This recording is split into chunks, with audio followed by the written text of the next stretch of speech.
Okay, today what I want to do is talk about a second figure that we're going to be using as an illustration of a vision of American society, and that's W.E.B. Du Bois. The last 2 weeks, we've looked at Alexis de Tocqueville. Du Bois comes about a generation after Tocqueville.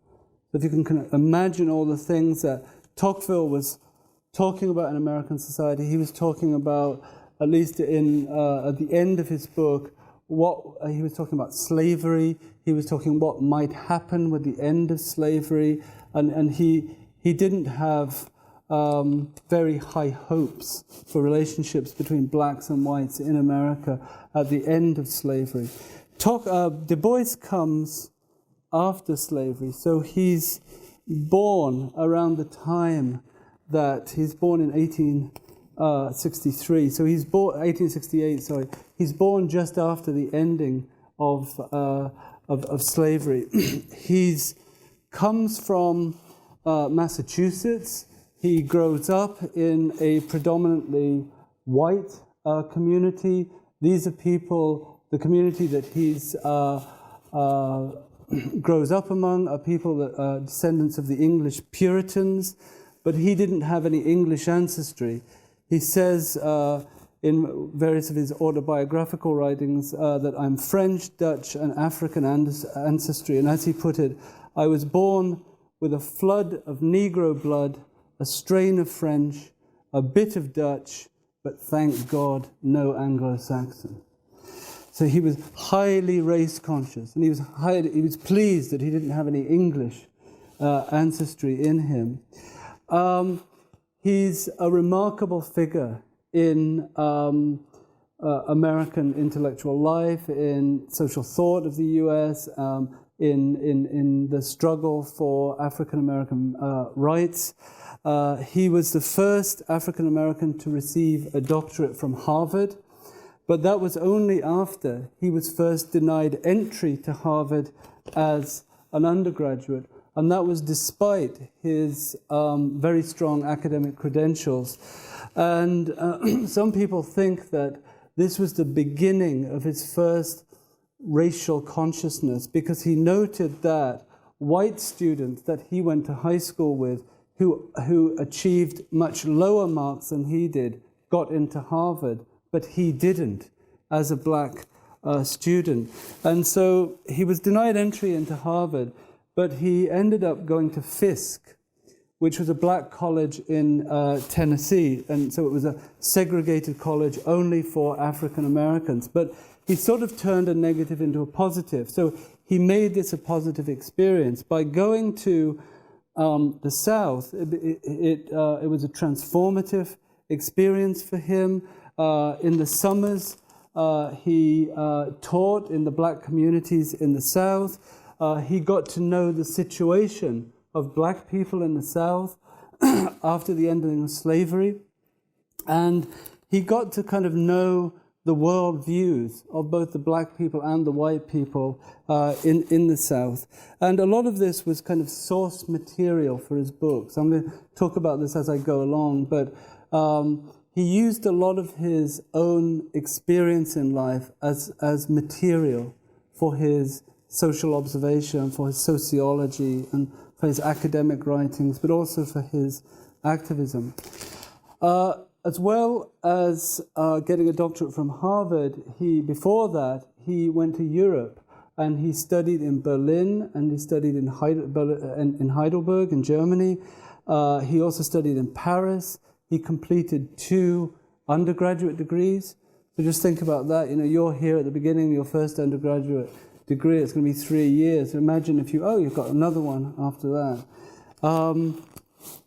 His experiences in Europe also are credited with giving him an international outlook. You know, so traveling around the world gave him a sort of a perspective that he wouldn't have had he have just stayed in Massachusetts.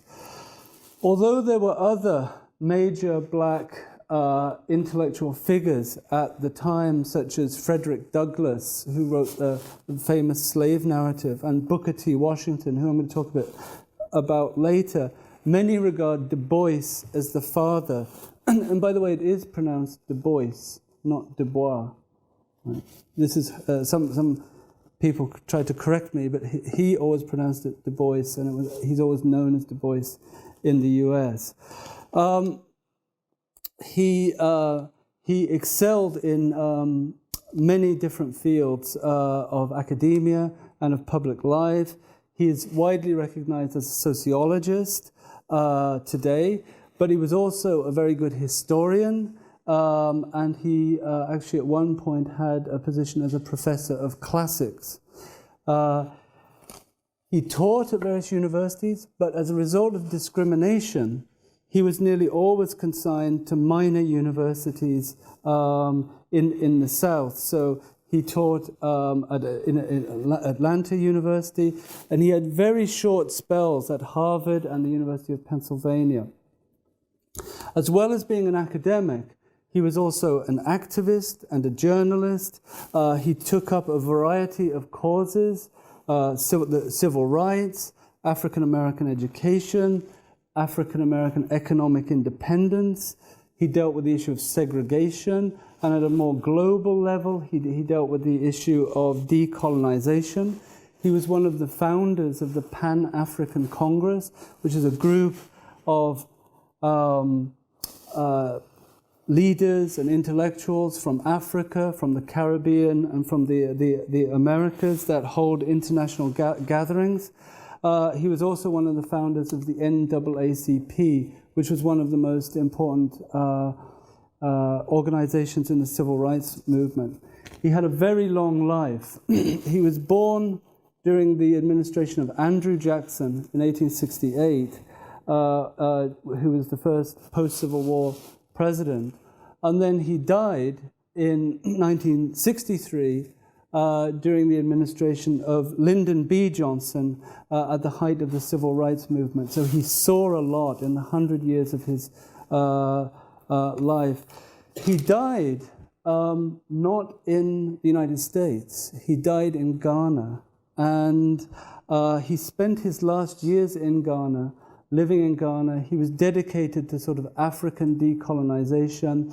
He was a big influence on many of the African leaders and intellectuals. In Ghana, the leader was Nkrumah, who was the person that led, the leader that led Ghana to independence.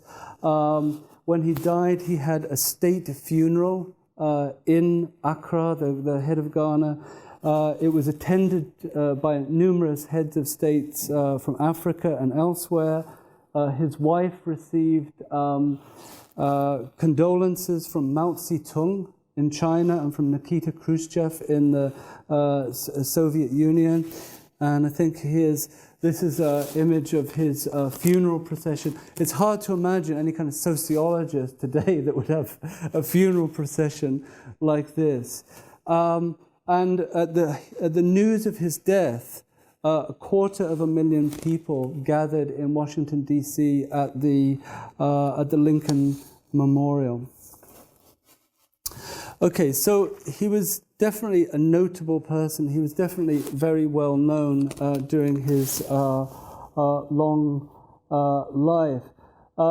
His articulate criticisms of race and racism and race relations in the U.S., and occasionally his embracing of socialist and what some people even saw as communist ideals, led to direct conflict with the American government. So during the 1950s, some of you might know from reading American history, there was the McCarthy period. There were witch hunts against anyone that was suspected of being left-wing or communist, and Du Bois was one of them. He was refused a passport. His wife was refused a passport, and this was based purely on his political beliefs.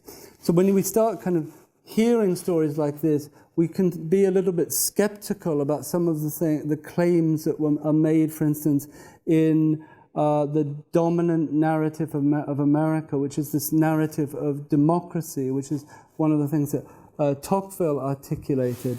So there's supposed to be constitutional guarantees in the Bill of Rights for the freedom of expression. So why would you then deny someone a passport because of their political beliefs? So you can see here that democracy is clearly not absolute. Okay. Now, let's look at some of his intellectual orientations. Where was he going with his work? What did he say in his work? As I've said, he was the first black sociologist. He developed many different kinds of sociology. His most important book is the one that you really, in your lifetime, you should all read it. It's a fantastic book, The Souls of Black Folks, and you have a segment of this in your reader. Today we would probably call it an essay or a book of essays. It has a strong literary flavor. It's highly interdisciplinary. He never confines himself to the conventions of any one academic discipline. As well as being sociological, the book is philosophical, the book is political. Du Bois, unlike a lot of academics today, is never afraid to be forthright in describing not only how he sees the world, but what he thinks should be done about it. So very few academics today will mention any kind of practical means to do something about the kind of social observations that they're making, but he's one of them that does this. In his writing, his prose is fluid, it's never stilted, he's strident, he's direct. There's a kind of also ethnographic element in his work, and you'll see this next week when we come on to Nels Anderson, who was a kind of ethnographer of hobos, in that his work has the hallmarks of a very good anthropologist, someone who's very good at making detailed, micro-level observations. And many of these derive from the time, at least he mentions them in The Souls of Black Folks, derive from the time when he was a school teacher and he worked in the American South, traveling around and teaching at various, mostly black schools. And he sees himself as standing outside both the black world. He is black, but he's a northerner. He's not a southerner. So that implies a whole different kind of history, a whole different kind of baggage that he brings to it. And he's obviously not white either. And he often referred to himself as an outsider looking in. You know, he was an outsider even in his own, even where he grew up, in Massachusetts. He was an outsider at Harvard. He found Harvard cold and sterile. He said the library was really good, but he found few friends, and virtually all the students at that time were white. He experienced what one author calls the loneliness of a black man in a white university. He uses a lot of these kind of first-hand experiences, but he was also capable of systematic and focused work as well. And one of the main examples of that is his book, which was published in 1898, called The Philadelphia Negro. And in The Philadelphia Negro, Du Bois asks the question, why is it in a city like Philadelphia that has such great concentrations of wealth that virtually all the black population are poor?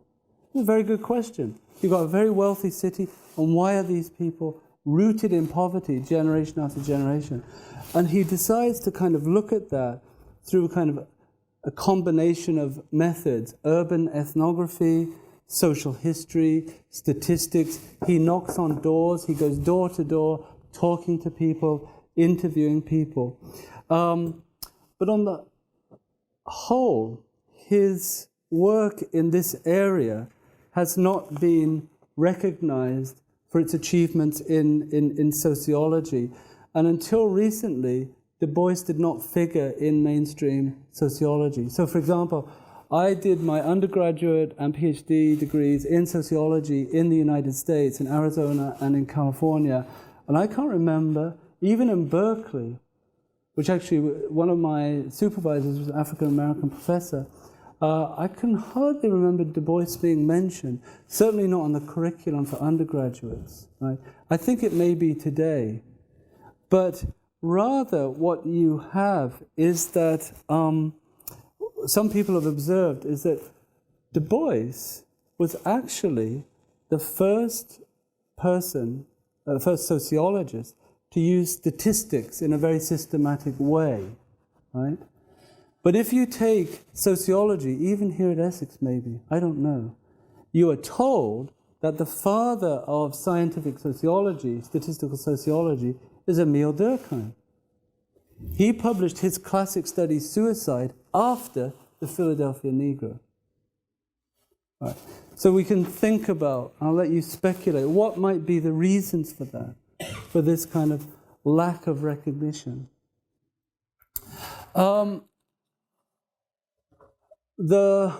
His work also anticipated other kinds of directions in sociology, such as ethnography, urban sociology, and we're going to talk about that throughout the rest of the course. But I should say that he never writes only as a sociologist.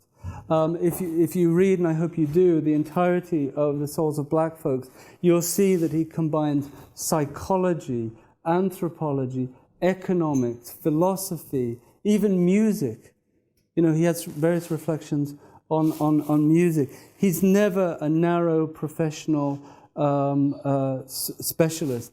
And partly because of that, partly because of his more ecumenical, Catholic, broad intellectual orientation, he has been much more an influence in interdisciplinary studies. And he himself attempted to redirect the university curriculum. So he's often credited with being, say, the founder of what arose in the US in the 1960s, Black Studies, or African American Studies, as it's called today, or ethnic studies, these interdisciplinary areas that use sociology, anthropology, history, philosophy, statistics, whatever, and try to bring them out. Okay. What are some of the themes in the souls of black folks?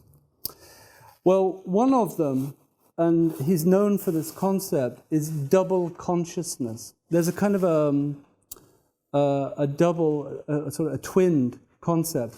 Double consciousness on the one hand, and the veil on the other. And he's known for this and for coining the term double consciousness. And I'm going to tell you a little bit about that soon. It emerges in especially the first chapter, which is called Of Our Spiritual Strivings. And he begins that chapter by reflecting on what he calls the Negro problem and his own position as a problem in America. And he remarks that when whites approach him, they look at him as if to say, how does it feel to be a problem? He sees many white liberals as patronizing. He sees others as bigoted and racist. He doesn't seek out the company of whites in his personal life. He says that very few whites took him as who he was, took him to be a scholar and an intellectual. And so he develops this idea of double consciousness and the veil. And he says that in the United States, black people look at white Americans as if they're looking through a veil. So they're always on the other side of this veil. And it obscures their vision of whites. But it also obscures whites' vision of black people. And he emphasized this many times through personal anecdotes, through social observation. And what he emphasized was the immense difficulties of communication between whites and blacks in the United States. It's always through this veil. And why do we have the veil? How did the veil get there? Anyone want to guess? I know you're all English. What would place that? What would make it difficult for whites and blacks at the turn of the 20th century to communicate with each other? Anyone? Slavery. Absolutely. Slavery. You've got this. You know, you've got an elephant in the room. It's slavery. Whites enslaved blacks for several hundred years. That's what is responsible for the veil. And he says actually eventually that his own experiences of discrimination and the denial of opportunities made him in the end, he doesn't want to tear down the veil. He says, I held all beyond it in common contempt and lived above it in a region of blue sky and great wandering shadows. And he tells us also in the Souls of Black Folks, the moment when all of this dawns on him that the veil exists. He was invited when he was a school teacher in the South to a white family's home for dinner. And so he was quite chuffed at the idea that he would go and have dinner with a white family, only to find that they had already eaten and he had to eat alone in the kitchen. And then he says, there the veil descended, the awful shadow of the veil. And at other times he talks about black people as being prisoned souls within the veil, of shackled men forced to articulate themselves through their relationships to whites. And if some of you, I'm sure, are aware of a lot of African-American literature, people like James Baldwin, Maya Angelou, Toni Morrison is a good example of this. So these themes come out in a lot of this kind of literature as well. Okay, the existence of the veil gave a peculiar psychological orientation to African Americans, and he referred to this as double consciousness. And he says, again in his very kind of poetic way, the Negro is a sort of seventh son, born with a veil and gifted with second sight in this American world, a world which yields him no true self-consciousness, but only lets him see himself through the revelation of the other world. You only see yourself through how other people see you. It is a peculiar sensation, this double consciousness, this sense of always looking at one's soul through the eyes of others, of measuring one's soul by the tape of a world that looks on in amused contempt and pity. One ever feels his two-ness, an American, a Negro, two souls, two thoughts, two unreconciled strivings, two warring ideals in one dark body whose dogged strength alone keeps it from being torn asunder. Very kind of poetic language there that he uses to understand this phenomenon. And he says that it can cut different ways, right? That it can be very stressful. It can wreak havoc with the courage and faith and deeds of 10,000 people, as he says. But it also can be kind of positive in that he thinks that sort of, and this is the reference to the seventh son, which actually, if any of you listen to blues music or Muddy Waters, you know, I am the seventh son. It's a sort of the idea of the person that's born with a certain kind of perceptiveness, a certain kind of otherworldly, psychic perceptiveness, gifted with second sight.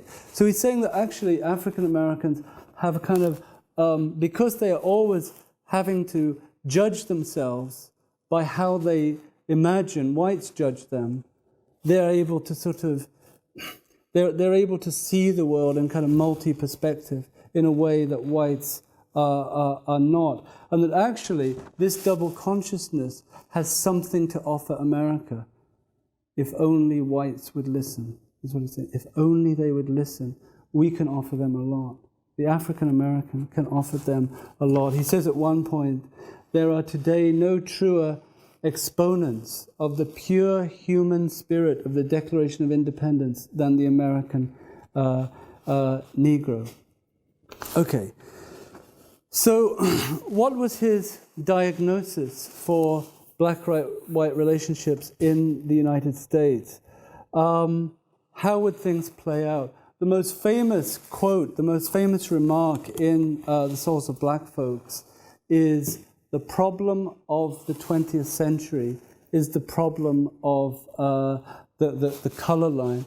The full quote, that was the other quote that I just gave you about, the special qualities of African Americans, the sweet melodies, the poetry, the fairy tales, and that African Americans have this kind of imagination that exists in what he called a dusty desert of dollars and smartness. And that was one of his also observations about the United States, is that it was very materialistic. It was a culture that was based on money and buying and materialism and consumption, yet the African American could offer something beyond that.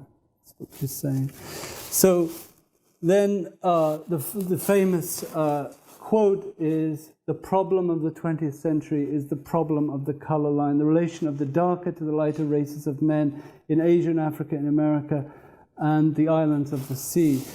And here he's saying that this will always be the problem, this color line. But what he's saying also is that it's a global phenomenon and it relates to colonization. So unlike many American academics, he was not just focused on America. He was very conscious of what was going on in the rest of the world. And he drew parallels between the colonialism that was exercised by the British and the French and other European powers over Africa and Asia and other parts of the world.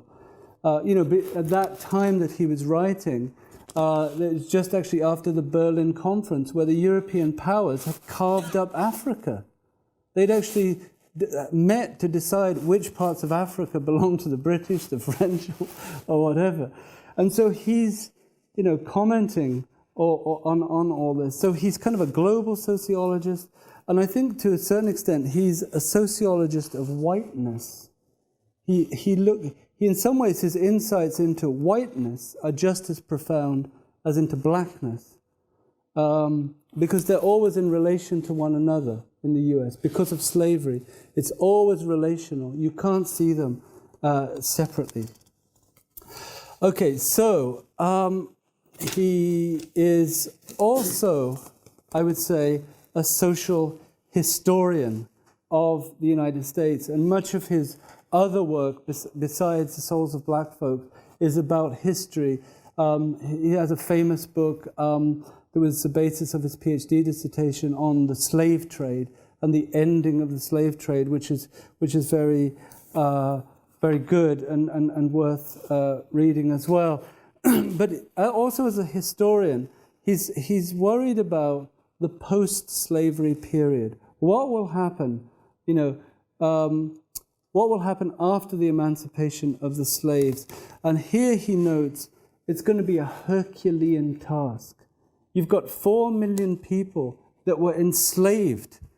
How can they become confident, self-sustaining citizens of the supposedly democratic order that they're surrounded by? He thought it was a noble policy to try to uplift the slaves, but what he saw all around them was around him was attempts to make them into second-class citizens.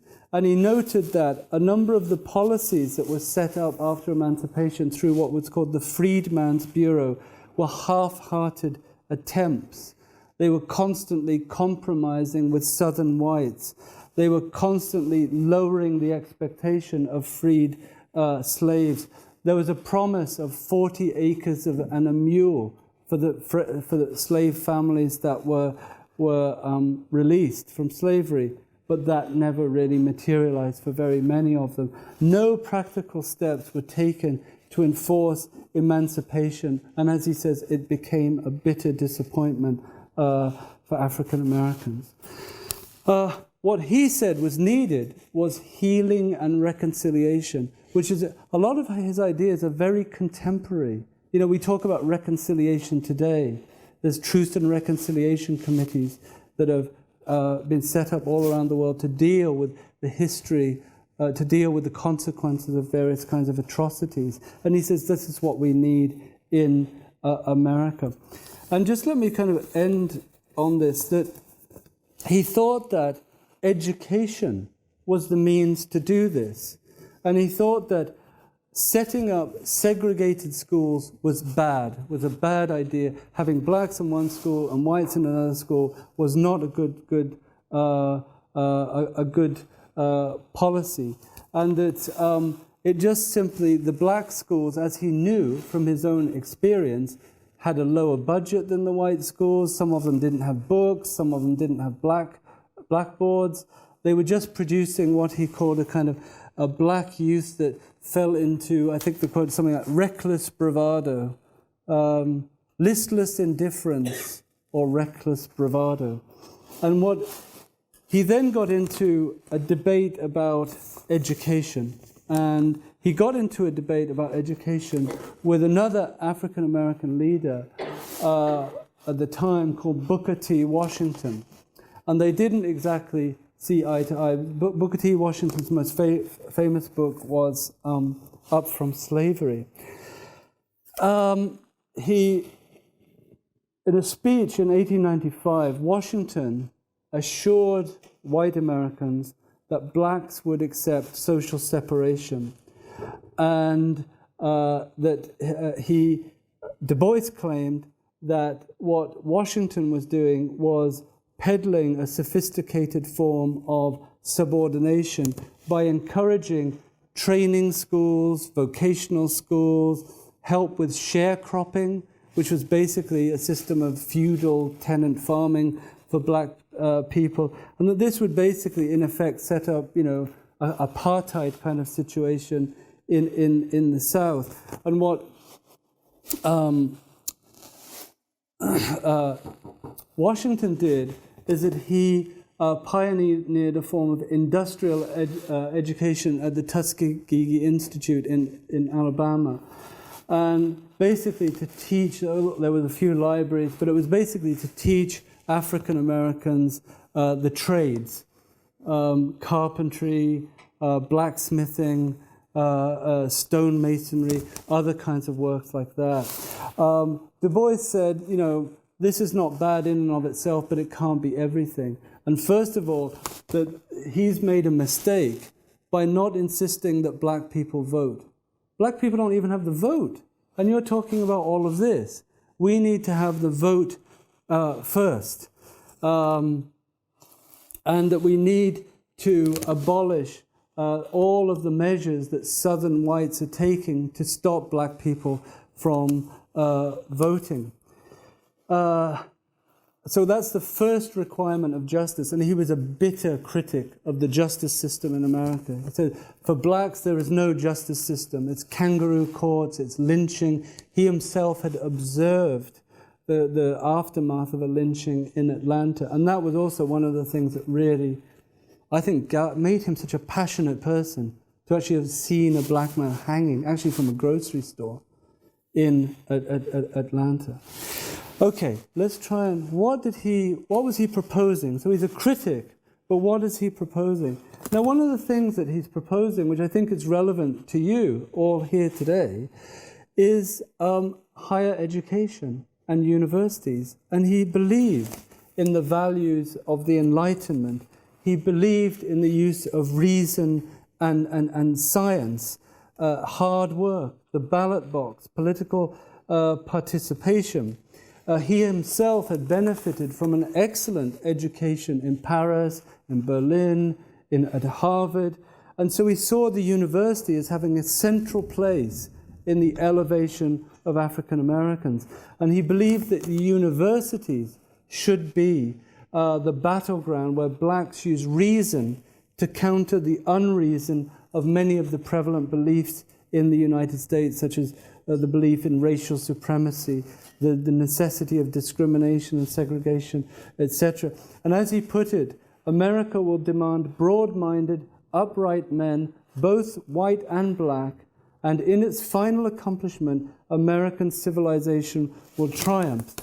And if anything would remove the veil, if anything is going to break the color line, he thought it would be education, educating people. So he says, only by a union of intelligence and sympathy across the color line shall justice and right triumph. And that comes at the end of the Souls of Black Folk. So he kind of ends with this kind of positive proposal.